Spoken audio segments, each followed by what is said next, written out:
Ya, bueno, la clase anterior, recordando un poco, haciendo un poco de memoria, comenzamos a ver lo que son las propiedades mecánicas de los materiales en un intento, ¿cierto?, de unificar los dos grandes conceptos que hemos revisado hasta ahora, que son esfuerzo y deformación. Vimos que para estudiar las propiedades de los materiales se hacen distintos tipos de ensayos. El principal de ellos es el ensayo de tracción, en el cual una probeta, ¿cierto? Un espécimen de laboratorio estandarizado, ¿cierto? Con métricas estandarizadas, se somete a tracción, ¿cierto? Aplicándole una carga en sus extremos que va aumentando uniformemente en el tiempo para poder obtener la relación que existe entre el esfuerzo que esa carga va generando en la probeta versus la deformación que va provocando en el tiempo. Ya vimos que en general el material pasaba por varias fases. Primero teníamos una fase que era de deformación elástica, es decir, deformación no permanente, que además tenía un comportamiento lineal, ¿cierto? Una relación lineal o proporcional entre la deformación unitaria y el esfuerzo. Luego venía la fluencia, que era cuando el material empezaba a sufrir deformaciones más grandes, deformaciones permanentes, y que esas deformaciones podían conseguirse en un régimen de esfuerzo constante. Luego venía el esfuerzo por deformación, endurecimiento por deformación, perdón, en el cual el material eh, experimentaba un aumento en sus capacidades mecánicas de absorber carga, por lo que de nuevo era necesario comenzar a aumentar el esfuerzo para continuar la deformación. Si esta deformación empezaba a crecer, ¿cierto?, de manera exponencial, hasta que llegaba un pic en el cual se producía la cuarta y última fase, que era cuando, ¿cierto?, el área de la probeta comenzaba a reducirse localizadamente, ¿sí? Lo que finalmente iba a provocar que la probeta fallara o se rompiera, ¿sí? Hoy día vamos a seguir estudiando ese gráfico. Vamos a hacer primero una salvedad ¿sí? entre los tipos de materiales que generalmente se encuentran en la naturaleza, que son básicamente dos. Son los materiales dúctiles y frágiles, ¿ya? Ese es el primer concepto que vamos a aclarar hoy día. Los materiales, como bien dije, que encontramos en la naturaleza y sobre todo los que se ocupan en ingeniería, se pueden agrupar en dos grandes grupos, dependiendo de la forma en la cual se comporta su diagrama esfuerzo-deformación. Es decir, dependiendo de sus características, cómo la deformación depende del esfuerzo. Tenemos dos grandes grupos. El primero son los materiales dúctiles.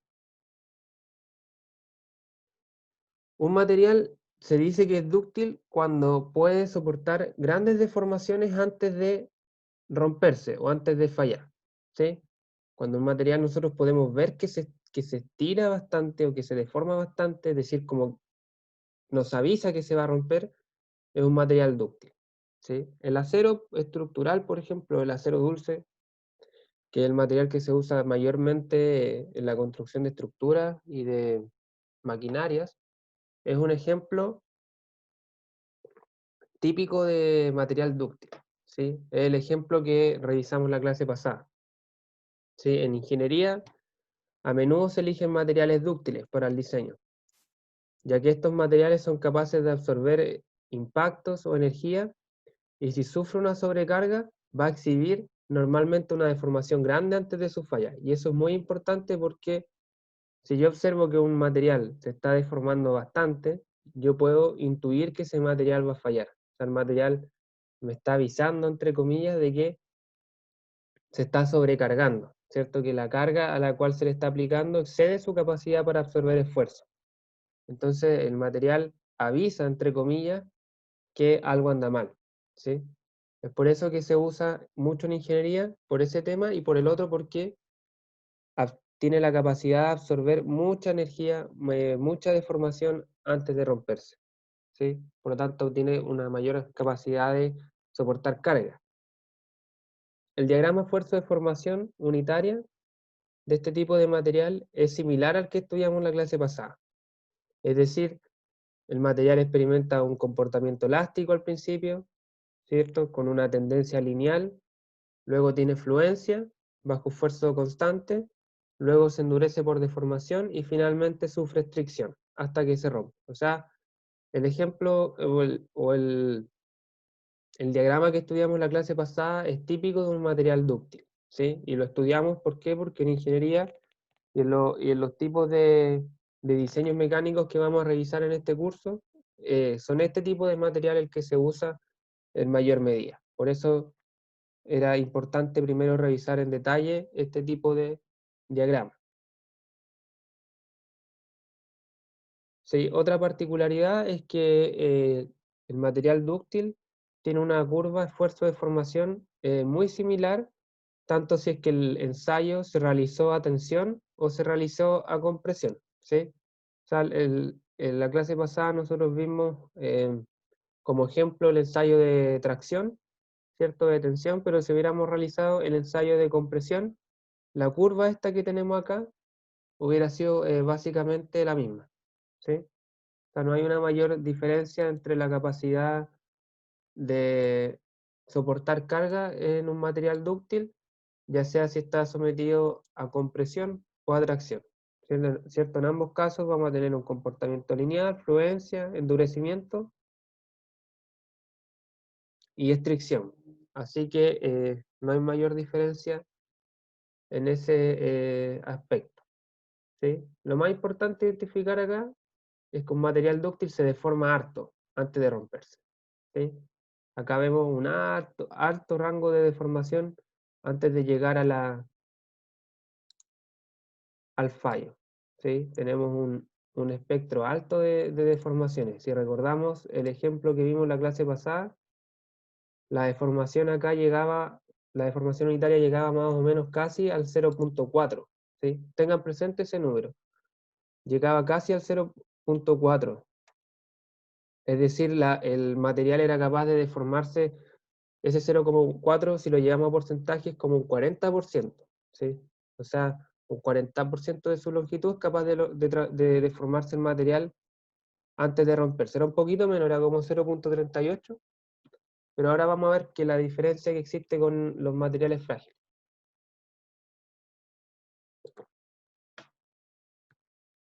¿Ya?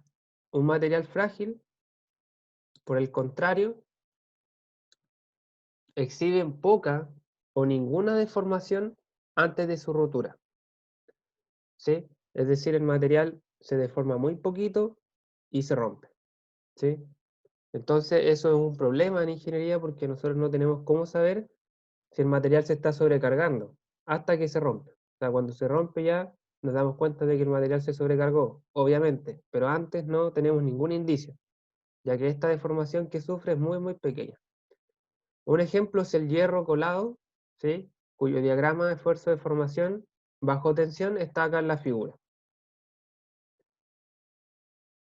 ¿sí? Aquí la fractura se produce a los 152 megapascales y se produce ante una deformación unitaria mínima.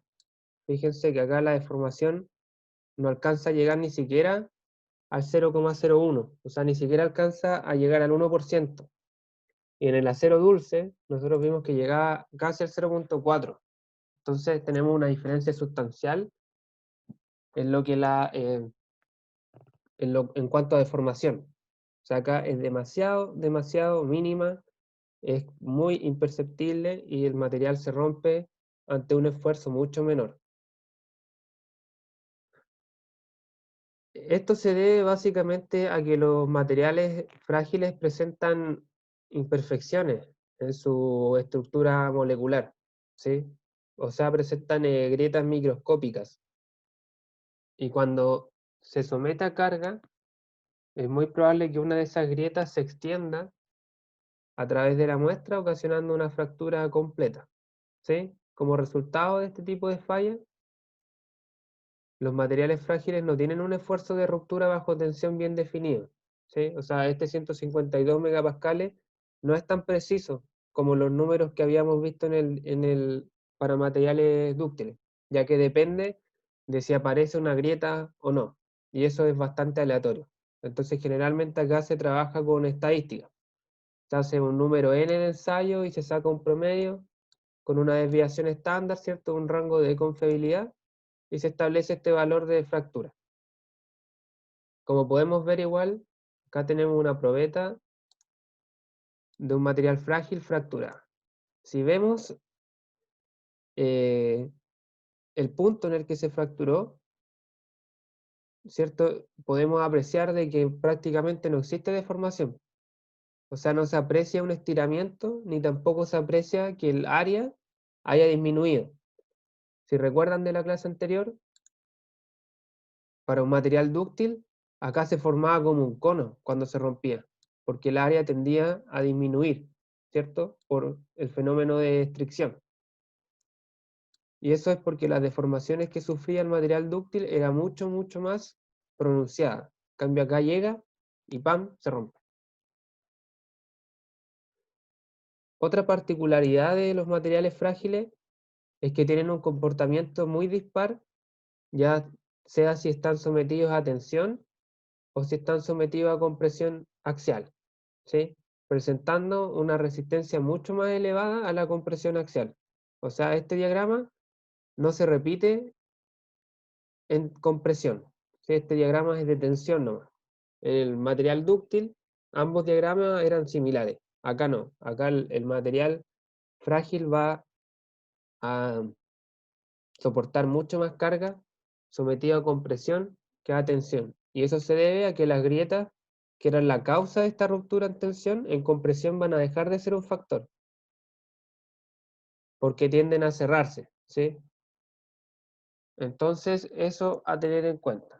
Entonces tenemos por un lado materiales frágiles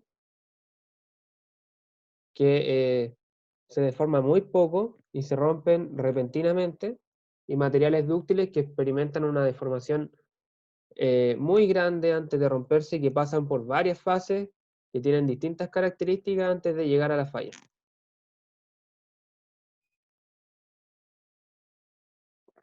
Obviamente, en mayor parte de nuestro estudio vamos a centrarnos en lo que son los materiales dúctiles, porque son los que se utilizan para el diseño mecánico, ¿sí? Aunque igual algún material frágil es posible encontrarlo en diseños mecánicos, sobre todo por esto, por su capacidad de soportar la compresión, ¿sí? La compresión axial. Por ejemplo, el concreto, ¿cierto? Que el hormigón armado, el concreto que se utiliza para la construcción de edificios, qué sé yo, es un material frágil, ¿sí?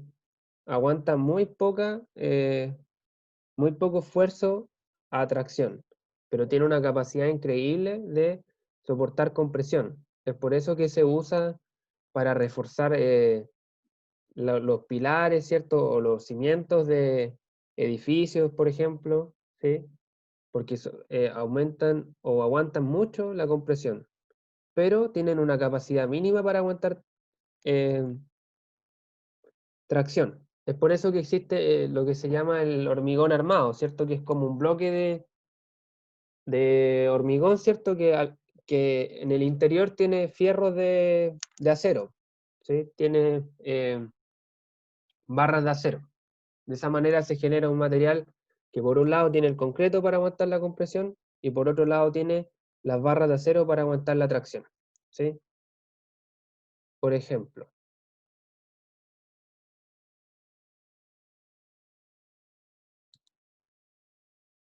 si hay alguna duda hasta acá, eh, pueden realizarla.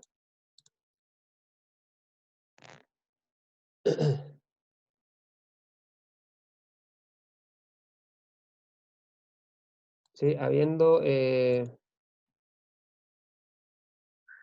expuesto, ¿no es cierto?, la diferencia entre material dúctil y frágil, vamos a pasar a estudiar una de las leyes más importantes en la mecánica de materiales, que es la ley de Hooke, ¿ya? Como se observó en los diagramas de esfuerzo de formación, la mayoría de los materiales de ingeniería exhiben una relación lineal entre el esfuerzo y la deformación unitaria es la región plástica, ¿cierto? Que es esta región que tenemos acá.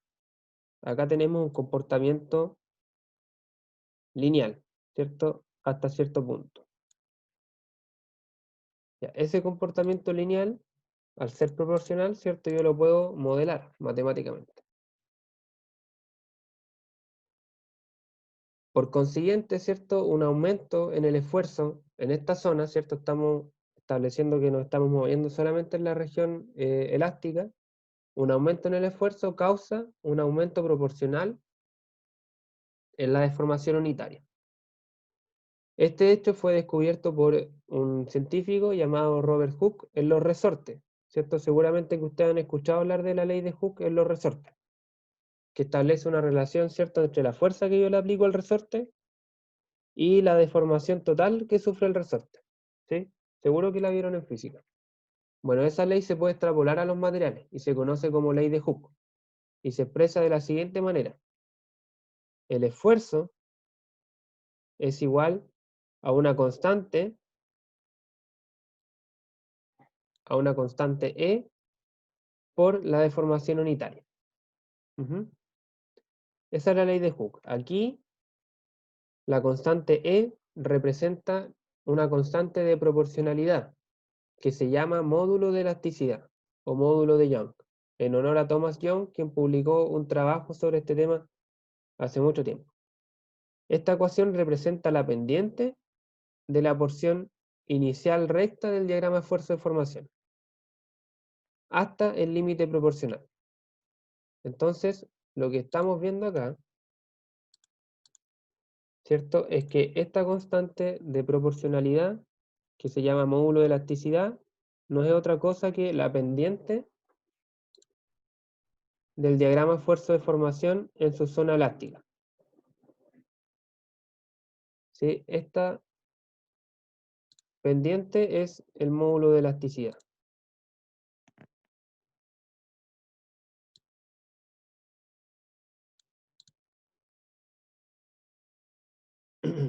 ¿Sí? Entonces, la ley de Hooke va a ser válida siempre que yo presente esfuerzos menores al esfuerzo de proporcionalidad o al esfuerzo de fluencia, que para efectos prácticos es más o menos el mismo. ¿Ya? Entonces, la pendiente, ¿cierto? Por un lado, voy a tener acá en el cateto opuesto de este triangulito que armé, vamos a tener el incremento, el delta de esfuerzo, y como cateto adyacente horizontal vamos a tener la deformación. ¿Cierto? Entonces, esfuerzo sobre deformación, tengo la pendiente, que es esta constante, y si despejo el esfuerzo, me queda esta ecuación que está acá. ¿Sí?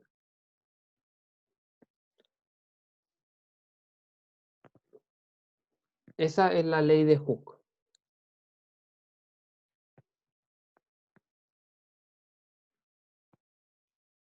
Entonces, como la deformación unitaria, aquí este valor, ¿cierto?, es adimensional, ¿cierto? Para que esta ecuación sea físicamente coherente, este módulo de elasticidad tiene que tener unidades de esfuerzo, ¿sí? Por ejemplo, PSI, KSI o pascales, ¿ya? Para que la ecuación sea consistente.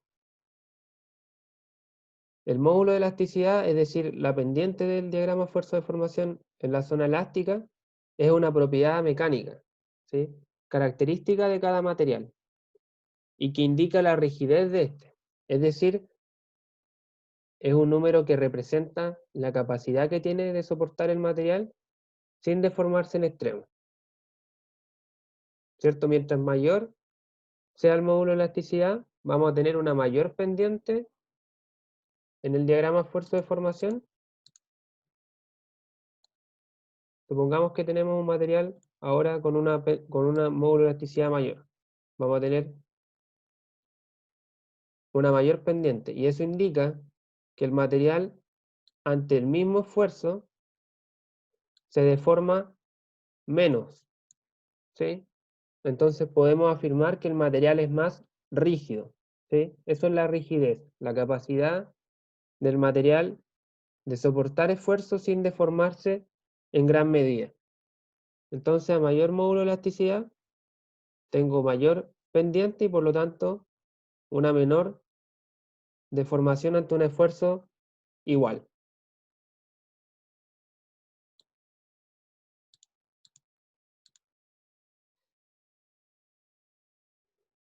Entonces, lo dicho, materiales con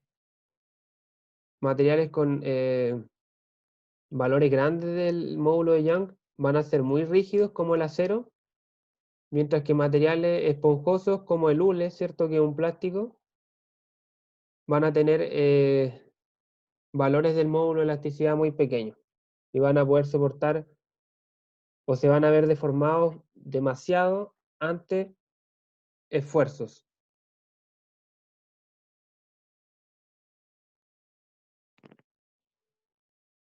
Si el esfuerzo entonces es mayor que el límite de proporcionalidad, el diagrama de deformación deja de ser una línea recta, ¿cierto? Y la ecuación ya no es válida para ese caso. O sea, si yo tengo esfuerzos en este rango,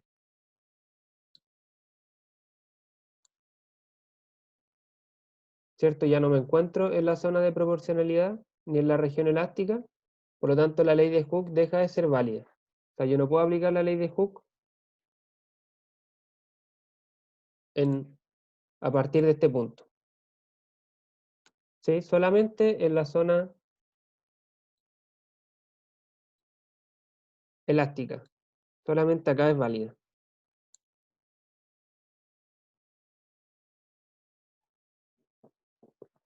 Y recordemos que nosotros queremos, como ingenieros, que nuestras estructuras, nuestros diseños mecánicos, ¿cierto?, se comporten en esta zona, ¿cierto? Queremos que nuestros materiales no se deformen permanentemente y permanezcan en la región elástica. Por ende, la ley de Hooke va a ser válida en la mayoría de los casos. ¿Me siguen hasta acá o alguien tiene alguna duda? ¿Alguien se quedó atrás o quiere que aclare algo?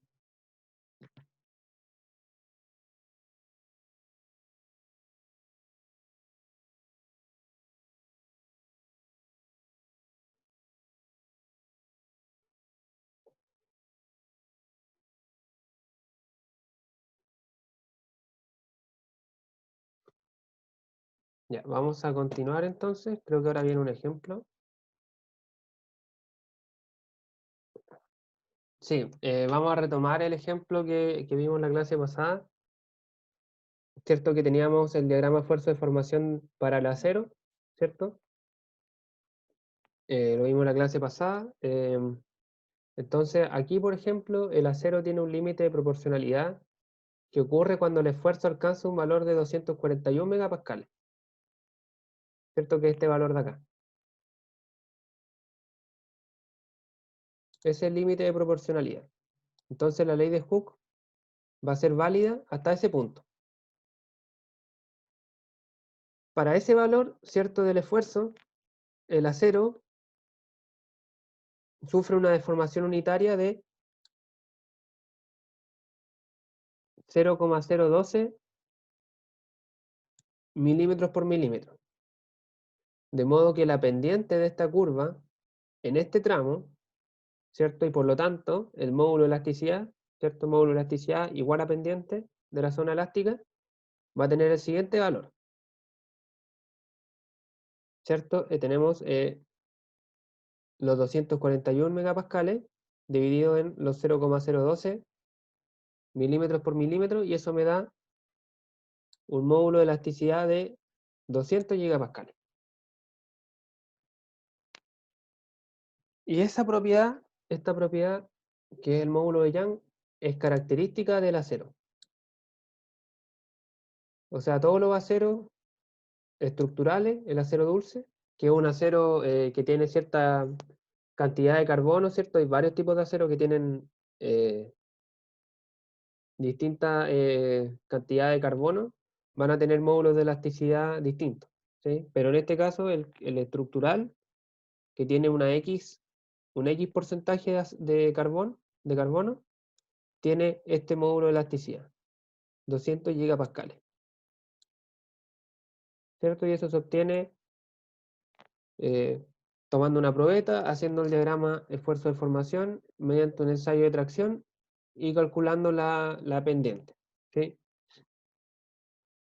Generalmente este laboratorio es típico de que se hace allá en el departamento de mecánica, en la UFRO,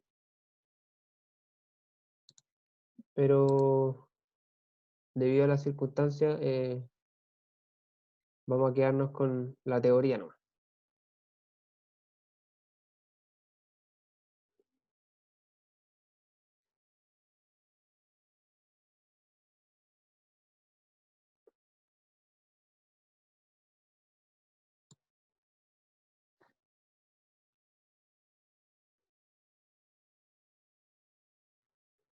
Ya, entonces vamos a continuar. Acá tenemos otro ejemplito. Tenemos una barra de acero. De acero también vamos a seguir con el ejemplo del acero para arrastrar los resultados que hemos obtenido hasta ahora. La barra de la figura, ¿cierto? Tiene una sección transversal rectangular de 100 milímetros por 50 milímetros y está sometida a una carga axial de 80 kilonewton. Tiene un largo de 1,5 metros. Entonces, el ejemplo me pide que determine el alargamiento de la barra cuando se aplica la carga. O sea, quiero saber cuánto la barra se va a alargar. ¿Sí? Tenemos un ejemplo típico de carga axial en una barra de sección transversal rectangular. Entonces, lo primero es determinar, ¿cierto? O identificar que la barra al estar sometida a fuerza axial, ¿cierto? Va a estar produciendo un esfuerzo normal, el cual tiene el siguiente valor, ¿cierto? Esto lo vimos hace varias clases. Tenemos que si el esfuerzo es normal, va a ser igual, ¿cierto?, a la carga axial dividido en el área. Entonces tenemos los 80 kilonewton dividido en el área, que es 0,1 metro por 0,05 metros. Y eso me da un esfuerzo de 16 por 10 elevado a 6 pascales. O 16 megapascales.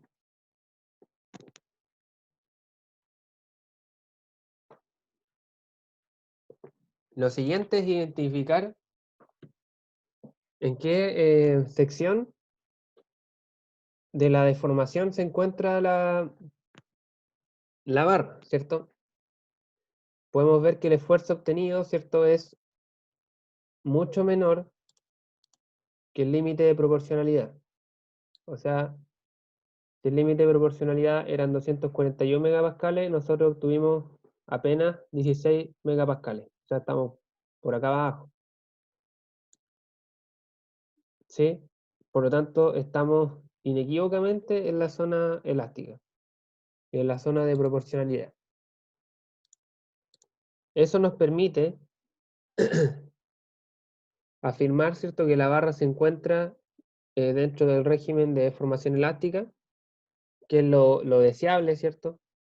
Y también en el régimen de deformación lineal. Por lo tanto, es válido ocupar la ley de Hooke,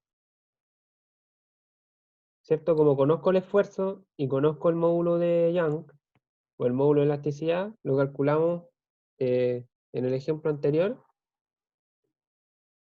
Entonces puedo aplicar la ley de Young, o sea, la ley de Hooke, para calcular la deformación unitaria normal de esta manera. Va a ser igual al esfuerzo dividido en el módulo de elasticidad.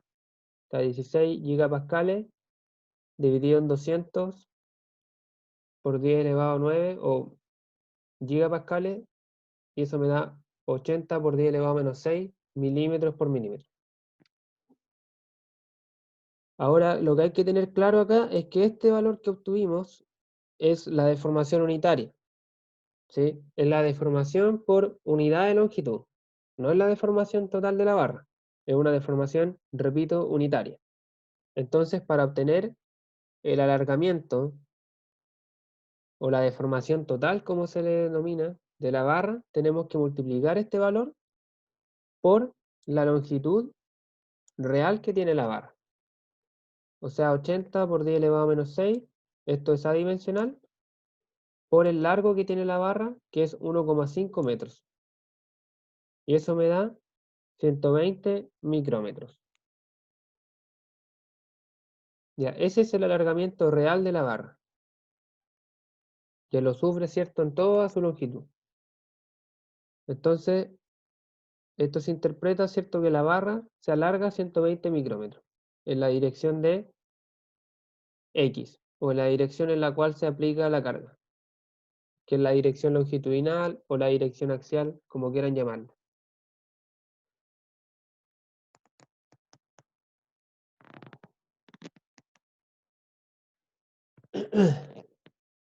¿Dudas con el ejemplo? Hasta acá, chicos. Los escucho y los leo.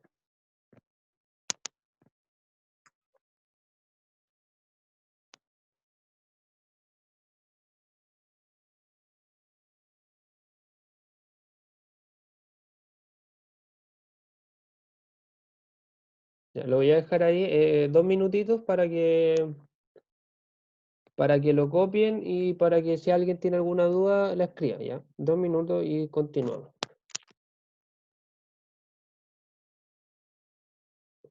Pero esa es la idea, calculamos el esfuerzo, vemos en qué región del diagrama nos encontramos. Si estamos en la región elástica, podemos aplicar la ley de Young, la ley de Hooke, para relacionar el esfuerzo con la deformación. Calculamos la deformación, pero esa deformación es la deformación unitaria. Para obtener la deformación real, tengo que multiplicar por la longitud real de la barra, o inicial de la barra. Si se fijan acá, la deformación va a ser mínima, o sea, 120 micrómetros es una cantidad muy, muy pequeña. Y tiene sentido porque el esfuerzo que se genera igual es pequeño. Sí, está muy, muy por abajo del esfuerzo de fluencia.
No, si pasa el límite de proporcionalidad, la barra no se rompe, pero sí se deforma permanentemente, ¿sí? Ya pasa ahí a régimen de deformación plástica, ¿sí? Que es algo que nosotros no queremos, ¿ya? O sea, si la barra supera el límite de proporcionalidad, nos encontraríamos en esta zona,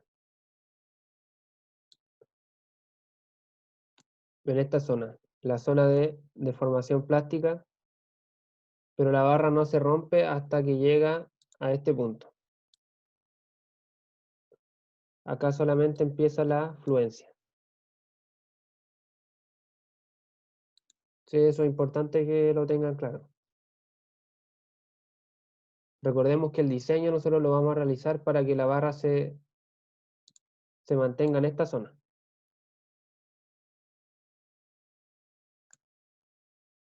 Independiente de que se rompa acá, nosotros queremos que se mantenga acá.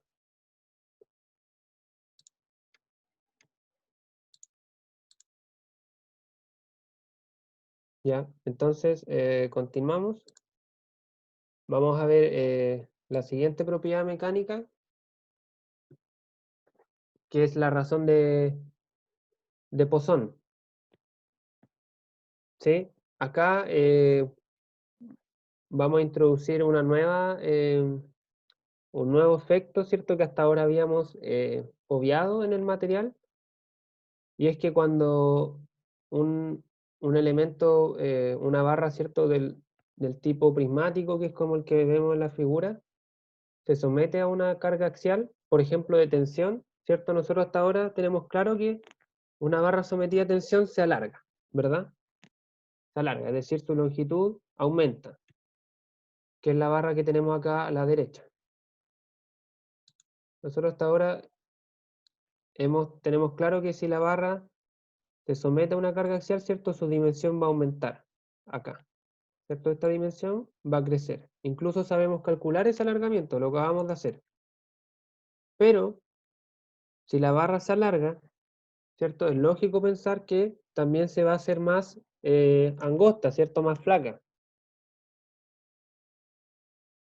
Entonces, si la barra se alarga, se puede notar, en la práctica es así, que el espesor y el ancho, es decir, las otras dos dimensiones, que en este caso el alargamiento, ¿cierto?, es en el eje X, pero las otras dos dimensiones en el eje Z y en el eje Y, ¿cierto? La barra va a subir una disminución en sus dimensiones.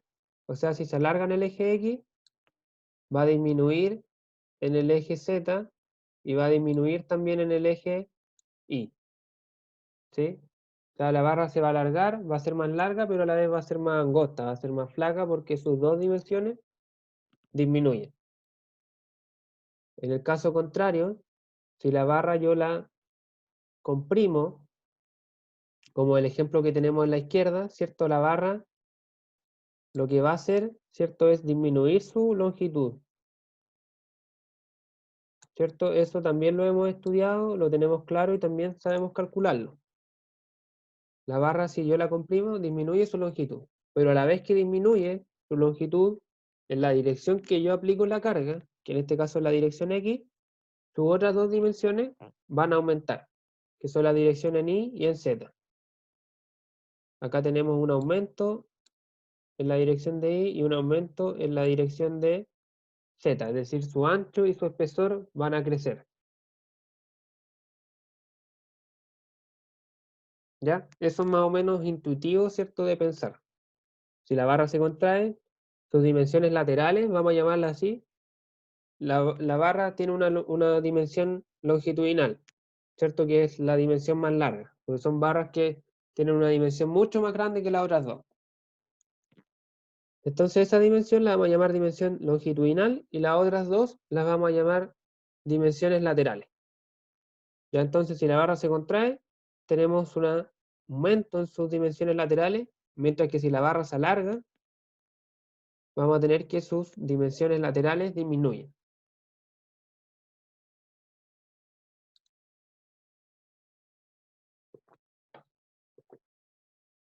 Ya, entonces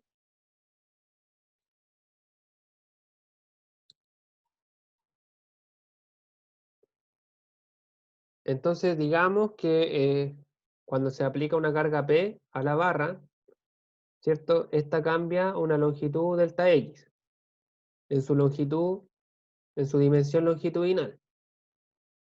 ¿Sí? Si la barra está sometida a tracción, ¿cierto? Este delta X va a ser positivo, vamos a tener un alargamiento. Si la barra está sometida a comprensión debido a la carga P, vamos a tener una disminución, entonces este delta X va a ser negativo, vamos a estar en compresión. Entonces vamos a denominar por delta X a la deformación total en la dirección de la carga, o en la dirección longitudinal o axial. Mientras que vamos a denominar como delta I y delta Z a las deformaciones totales en sus dos direcciones laterales. En este caso el ancho, ¿cierto? Y el espesor. Entonces, como tenemos identificadas las deformaciones totales, vamos a definir las deformaciones unitarias. ¿Cierto? Por un lado vamos a tener la deformación unitaria longitudinal, que va a ser igual a la deformación total longitudinal dividido en la dimensión de esa longitud. O sea, en el ejemplo anterior, este valor, ¿cierto?, es con el que hemos trabajado hasta ahora, en realidad no hay nada nuevo. Vamos a tener que la longitud, la LX, ¿cierto?, va a ser el largo de la barra. El largo de la barra y la deformación total longitudinal va a ser lo que se deforma en esa dirección. O sea, este pedacito que se alargó acá y este por este lado. ¿Sí? Esa va a ser la deformación axial. Y si yo la divido en la longitud inicial, tengo la deformación unitaria axial. Lo mismo ocurre acá con la deformación, con las deformaciones laterales, ¿cierto? Por ejemplo, en la dirección de I o de Z mejor, ¿cierto? Tengo una longitud inicial y luego tengo una longitud final. Entonces la diferencia entre esos dos va a ser la deformación total en Z, que es esto que está acá, dividido en la longitud original en Z, tengo la deformación unitaria en Z. Acá le puse X, pero me equivoqué. Sí, esta es Y y esta es Z. Idem para la dirección en Y. En Y voy a tener, ¿cierto?, una longitud inicial en Y y luego tengo una longitud final. La diferencia entre ambos, final menos inicial, va a resultar en la deformación total en Y. Y si yo eso lo divido en la deformación unitaria en Y, voy a tener la deformación unitaria en Y.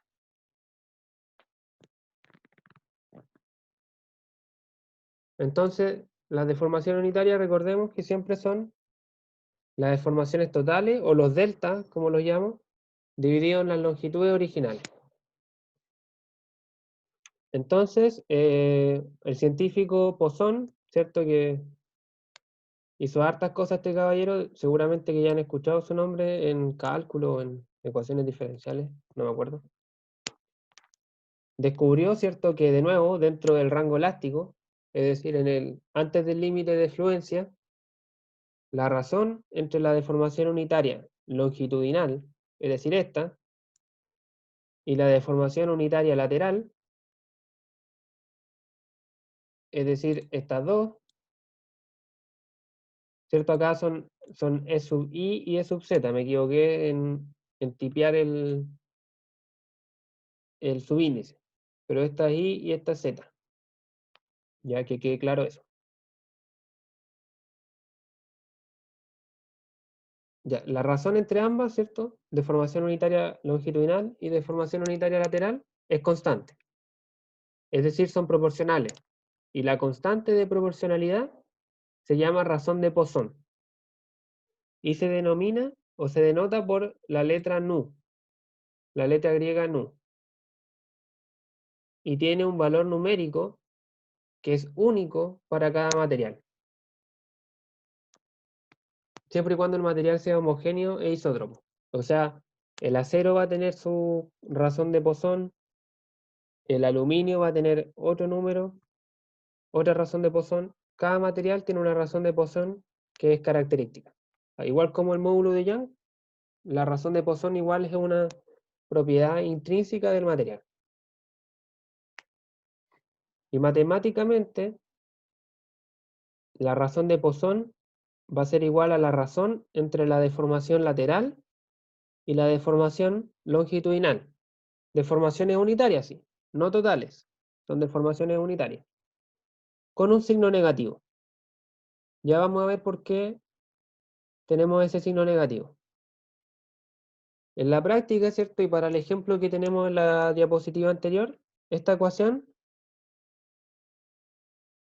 se traduce en dos ecuaciones, ¿cierto? Una para la deformación lateral en Y y otra para la deformación lateral en Z. Pero lo importante identificar acá es que la razón de Poisson es la proporción que existe entre las deformaciones laterales y las deformaciones longitudinales, unitarias, siempre unitarias.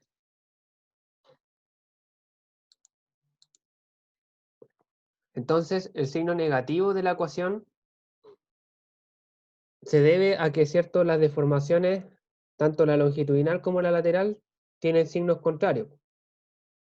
O sea, si estamos en tracción, la deformación longitudinal va a ser positiva, ya que se alarga en esa dirección, mientras que las deformaciones laterales van a ser negativas, ¿ya? Porque se disminuyen.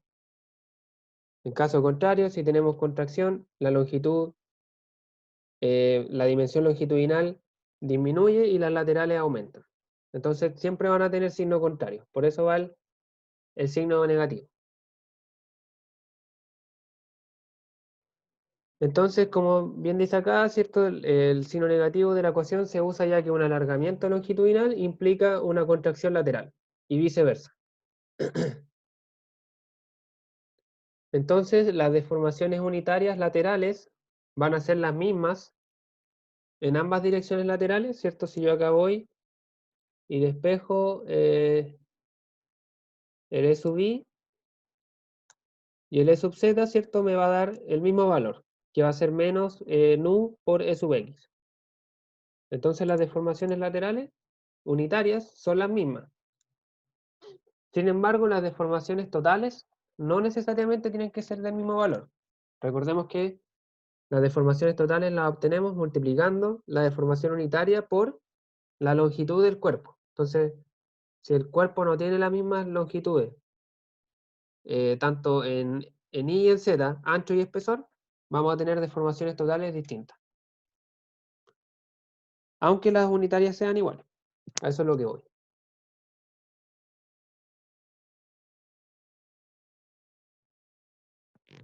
Sí, la razón de Poisson es adimensional y para la mayoría de los sólidos tiene un valor entre un cuarto y un tercio. O sea, entre 0.25 y 0.33. De hecho, hay un límite teórico que tiene la razón de Poisson que se calcula haciendo un análisis que es máximo 0.5. O sea, nunca puede exceder ese límite. Pero por lo general los metales y los materiales con los que vamos a trabajar se mueven en este rango. Y por último, si la barra fuera cilíndrica, en vez de rectangular, ¿cierto? Y su sección transversal fuera una circunferencia de radio R, tendríamos una sola dirección lateral, que en este caso correspondería a la dirección radial, con lo que la deformación unitaria lateral en esta dirección, ¿cierto? La podríamos definir así, como el delta que tiene ese radio, dividido en el radio original, y podríamos aplicar la ecuación de Poisson también, sin mayor problema, en esa dirección radial. Eso en el caso de que el ejemplo fuera una barra cilíndrica. En este caso, como es lateral, o sea, como es rectangular, tenemos dos deformaciones laterales.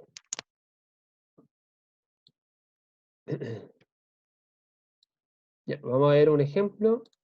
O sea, vamos a seguir en realidad con el ejemplo que teníamos hasta ahora, que es la barra de acero, ¿cierto? De la figura, que eh, estaba sometida a tracción, ¿cierto? con una carga de 80 kilonewtons y calculamos primero, ¿cierto? Le calculamos el módulo de Young al acero, luego le calculamos las deformaciones unitarias, longitudinales, y ahora nos pide determinar las deformaciones laterales. Y nos añade el dato de que el acero tiene una relación de Poisson de 0.32.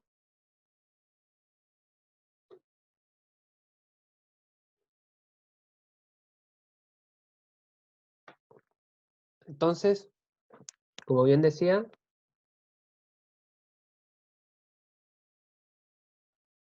la razón de Poisson generalmente es un dato, ¿sí? Porque depende del material. ¿Sí? El acero tiene su razón de Poisson, el aluminio tiene otra, entonces por lo general se da. Igual que el módulo de Poisson, o sea, que el módulo de Young. ¿Sí? Generalmente el problema dice ya, la estructura está compuesta de acero que tiene tales propiedades mecánicas. Módulo de Young de 200 gigapascales y razón de Poisson de 0.32. Y después ustedes calculan las cosas que se les pide. Entonces, como decía, ya calculamos la deformación unitaria longitudinal de la barra. En este caso, ¿cierto? Tenía un alargamiento unitario de 80 por 10 elevado a menos 6, y eso se traducía en una deformación real de 120 micrómetros. Entonces vamos a aplicar la razón de Poisson para determinar las deformaciones laterales unitarias. ¿Cierto? Vamos a volver a estas dos fórmulas de acá, ¿cierto? Y vamos a despejar el E sub I y el E sub Z. Los vamos a despejar y vamos a obtener esta ecuación de acá. Vamos a tener que las deformaciones laterales ambas, en la dirección de I y en la dirección de Z, son igual a menos razón de Poisson por la deformación unitaria longitudinal.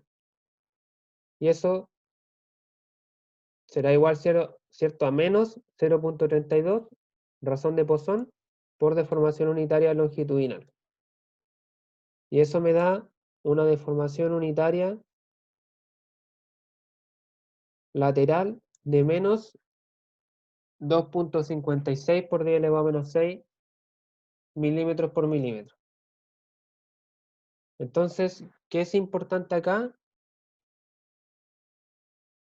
Que esta relación de Poisson siempre relaciona las deformaciones unitarias, no las deformaciones totales. O sea, yo acá en la fórmula ocupo este valor, deformación unitaria, no este valor, deformación total, que es un ejemplo, o sea, un error que yo he visto un montón de veces, que meten este valor en la fórmula y determinan las deformaciones laterales totales inmediatamente, y eso está mal.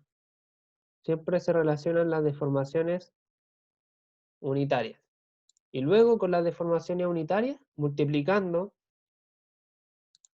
por las longitudes originales, obtengo las deformaciones totales. O sea, por ejemplo, en I, la deformación unitaria que obtuve, lo multiplico por la dimensión original de I, que son 50 milímetros, y eso me da menos 1,28 micrómetros. De igual manera en Z, aquí igual me equivoqué en el subíndice, es Z. Lo voy a cambiar todo antes de subirlo. ¿Sí?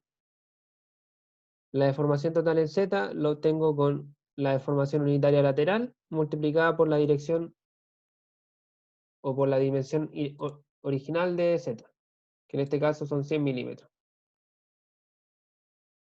Y obtengo una deformación total de menos 2,56 micrómetros.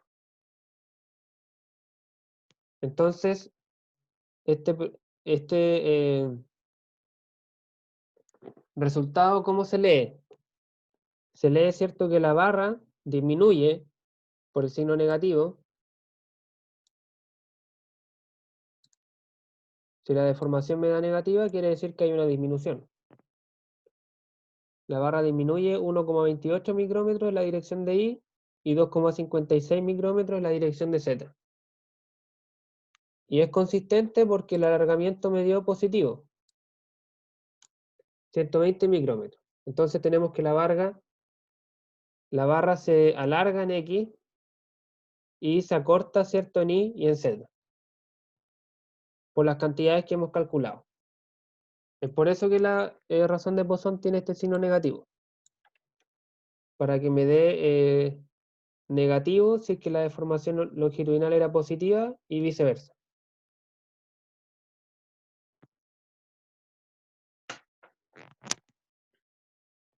¿Dudas, consultas, chicos? ¿Cómo están? ¿Están muy enredados? ¿Les complica o se entendió relativamente bien cómo hacer el cálculo?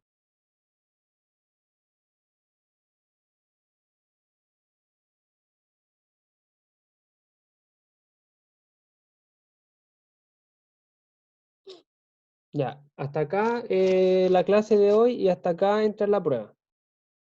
¿Ya? Esta creo que era la clase número 9.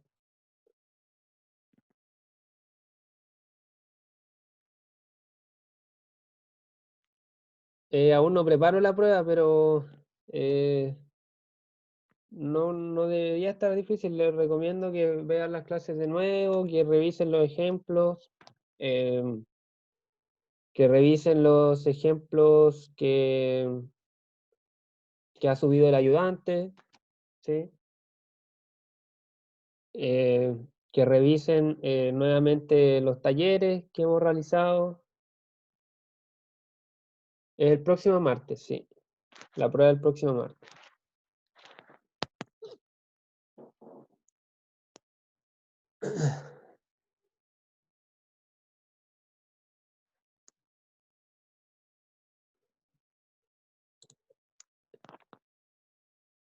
Ya, a ver, algunas recomendaciones para la prueba. No sé si antes hay alguna duda respecto a lo que revisamos hoy día de la materia.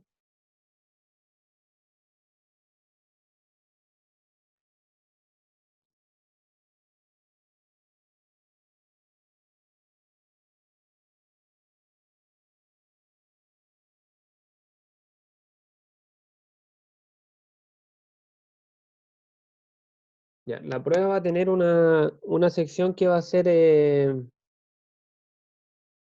aún no sé si va a ser de alternativa o de respuesta corta, ¿sí?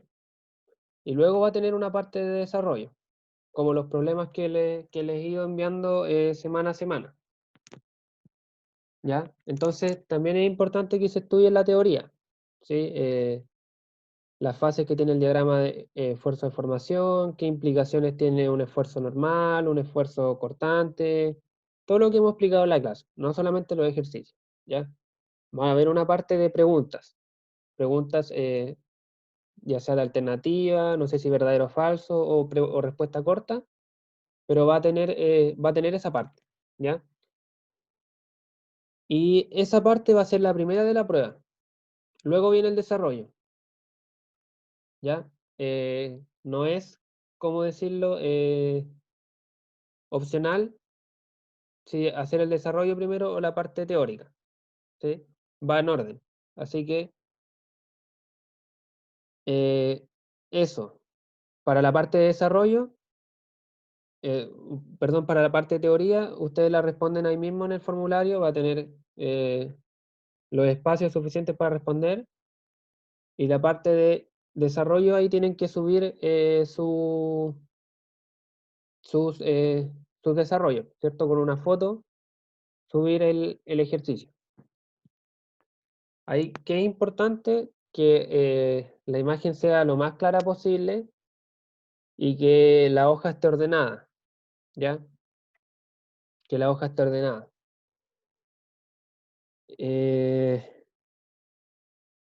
También tratar de que sean lo más explicativos posibles dentro de la prueba.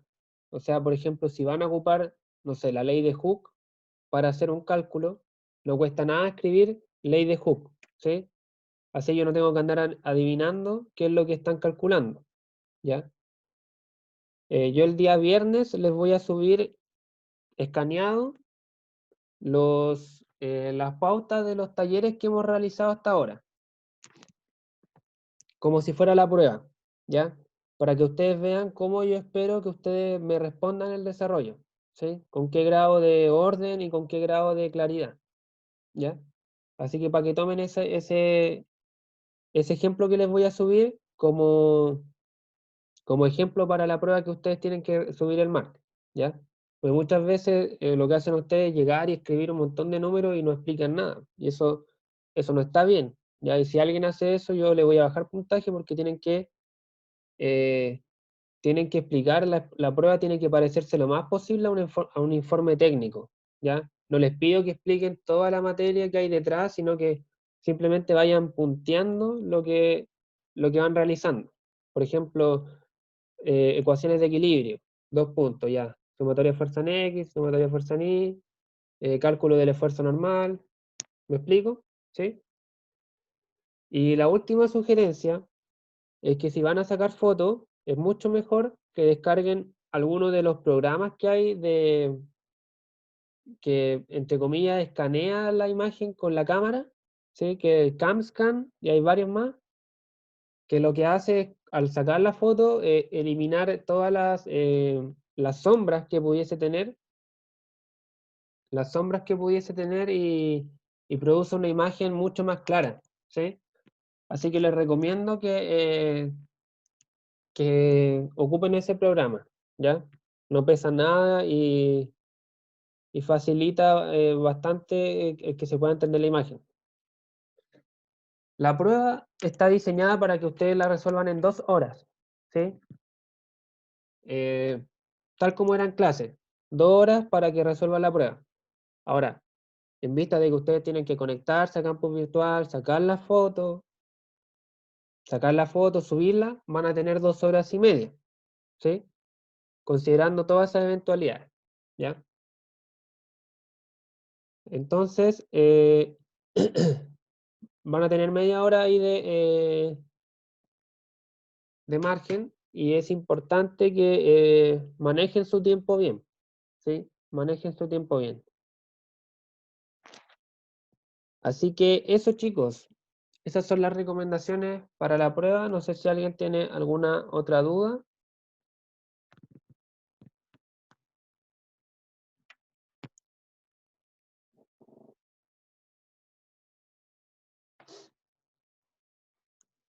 Si nadie quiere preguntar nada más, entonces vamos a dar la clase por finalizada.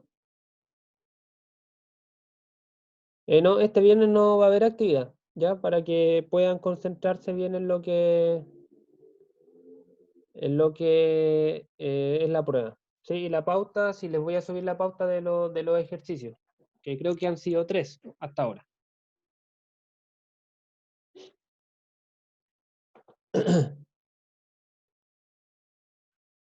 Hay varios programas que transforman, entre comillas, tu cámara en un escáner. Y el más conocido se llama CamScan. Creo que se escribe así. De seguro varios de ustedes lo han utilizado ya para subir las tareas, ¿sí? CamScanner, sí, algo así. Sí, yo he visto que varios ya lo utilizan y en verdad la imagen mejora bastante. Así que no es obligatorio, obviamente, pero sí les recomiendo y les pido que si dentro de lo posible lo ocupen.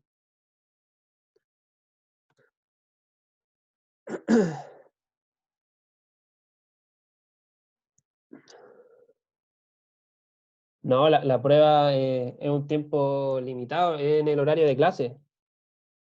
La prueba va a estar disponible de 8:30 a 11, como dije, 2 horas y media.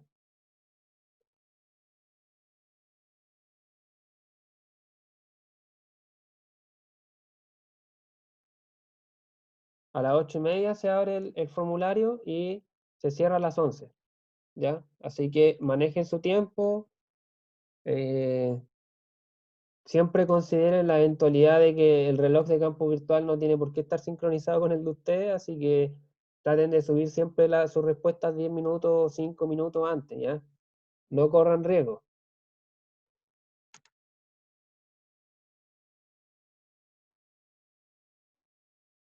Así que eso, chicos, nos vemos el jueves y que tengan buena semana y que les vaya bien en la prueba. Hasta luego.